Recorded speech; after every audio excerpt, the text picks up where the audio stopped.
ഭാരതാംബ ചിത്രവിവാദം വീണ്ടും രൂപപ്പെട്ടിരിക്കുന്നു. കേരള സർവകലാശാലയുടെ സെനറ്റ് ഹാളിൽ ഗവർണർ പങ്കെടുക്കുന്ന പരിപാടിയിലും കാവിക്കൊടിയേന്തിയ ഭാരതാംബ ചിത്രം എടുത്തു മാറ്റണമെന്ന് രജിസ്ട്രാർ ആവശ്യപ്പെട്ടു. ഇല്ലെങ്കിൽ പരിപാടി റദ്ദ് ചെയ്യും എന്ന് രജിസ്ട്രാർ പറഞ്ഞു. പക്ഷേ സ്ഥലത്ത് വൻ പോലീസ് വിന്യാസമുണ്ട്.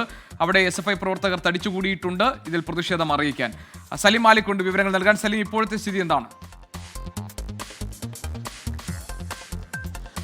GK, ഇപ്പോൾ ഈ പ്രതിഷേധത്തിലേക്ക് ഇപ്പോൾ ഇവിടെ ഈ സർവകലാശാലയ്ക്ക് പുറത്ത് KSU പ്രവർത്തകർ കൂടി സംഘടിച്ചെത്തിയിട്ടുണ്ട്. അല്പസമയത്തിനകം തന്നെ KSU പ്രവർത്തകരും ഇതിനകത്തേക്ക് കയറും എന്നുള്ളതാണ് അറിയുന്നത്. അങ്ങനെയാണെങ്കിൽ വലിയ പ്രതിഷേധം ഗവർണർക്കെതിരെ ഉണ്ടാകാൻ പോകുന്നു എന്നുള്ളതാണ്. SFIയുടെ ഒരു വലിയ സാന്നിധ്യം ഇതിൻ്റെ അകത്ത് ഇതിനോടകം തന്നെ SFI പ്രവർത്തകർ വലിയ നിലയിൽ തടിച്ചുകൂടിയിട്ടുണ്ട്. പല വഴികളിലായി SFI പ്രവർത്തകർ എവിടെയൊക്കെയാണ് നിൽക്കുന്നത് എന്നുള്ള കാര്യത്തിൽ പോലീസിന് പോലും ധാരണയില്ലാത്തൊരു സ്ഥിതിയുണ്ട്. അവർ സെനറ്റ് ഹാളിന് മുൻപിലും രജിസ്ട്രാറുടെ ഓഫീസിന് മുൻപിലും ഗവർണർ വരുന്ന പല വഴികളിലായി നിൽക്കുകയാണ്. അതുകൊണ്ട് തന്നെ ഈ പ്രവർത്തകർ എവിടെയൊക്കെയാണ് നിൽക്കുന്നത് എന്നുള്ളതിൽ പോലീസുകാർക്ക് തന്നെ ധാരണക്കുറവുള്ളതുകൊണ്ട് സ്വാഭാവികമായും ഗവർണർ എത്തുമ്പോൾ സുരക്ഷാ വീഴ്ചയില്ലാതെ എങ്ങനെ കടത്തിവിടാൻ കഴിയും എന്നുള്ളതിൽ ഉൾപ്പെടെ ആശങ്ക നിലനിൽക്കുകയാണ്. അതിനിടയിലാണ് KSU പ്രവർത്തകർ കൂടി ഈ സർവകലാശാലയ്ക്കുള്ളിലേക്ക് മറ്റൊരു ഗേറ്റിലൂടെ പ്രവേശിക്കുന്നു എന്നുള്ള വിവരം വരുന്നത്. അതോടുകൂടി വലിയ പ്രതിഷേധം ഗവർണർ ഒരുപക്ഷേ ഏതായാലും അവിടെ ഒരു സംഘർഷ സമാനമായ സാഹചര്യമുണ്ട്. ഗവർണർ വരുന്ന വഴികളിൽ എവിടെയെങ്കിലും SFIയുടെ പ്രതിഷേധം ഉണ്ടാകുമോ എന്ന തോന്നലിൽ ഇപ്പോൾ പോലീസ് വലിയ സന്നാഹമൊരുക്കി നിൽക്കുന്നുണ്ട്. ഗവർണർ പങ്കെടുക്കുന്ന പരിപാടിയിൽ ഇപ്പോൾ ഭാരതാംബയുടെ ചിത്രം വീണ്ടും പ്രത്യക്ഷപ്പെട്ടത്